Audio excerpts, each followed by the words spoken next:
Hey, welcome back. I'm here at my garage right now and it's cold. It's December 6th and I think it's -2 or -1, something like that. There's no wind, so it's okay. And it's been a while I haven't made any video for my Miata. So today I have time, so I decided to install the a mat for my Miata. It's here. Okay. I bought this mat for not an upgrade, but just to help the car clean inside. So I bought it for 40 bucks, so cheap in Aliexpress. I will put the link below just in case some of you guys are interested. Yeah, it's so cheap. As I mentioned, it's not an upgrade, but it will probably help the interior clean. So stay tuned. I still have some parts that I haven't installed. As you can see, at the top of the cabinet, that's a front lip that I brought way back, but I haven't got a chance to install. So uh, stay tuned, and I'll go through with the install. It's so easy. Just put it on top of the carpet, and it's clean. It makes the car clean inside. So yeah, so stay tuned, and if you haven't subscribed, please don't forget to subscribe. Thank you.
product. So this is on the driver's side. Everything fits perfectly. It comes with a double-sided, but you can put it on the edge so it will stay.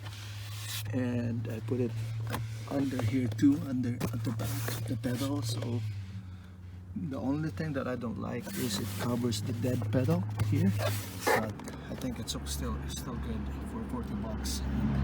It goes up to here, up to this side. So I put it under the trim so it will not move. It will stay. So up to there, up. It covers everything. Covers everything also on the side up to here. So it's good. I like it.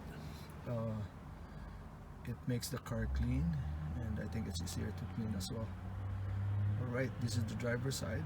Let's go to the other side. And here's the passenger side. I put the rubber mat on top, considering it's winter, and I think it will just leave it for now for winter. And yeah, so same thing. It fits perfectly. So see, and then it goes up to this side as well. So it's really good. Good buy, good deal for 40 bucks for both sides. I'll put the link below, so just in case you guys want it. There you go.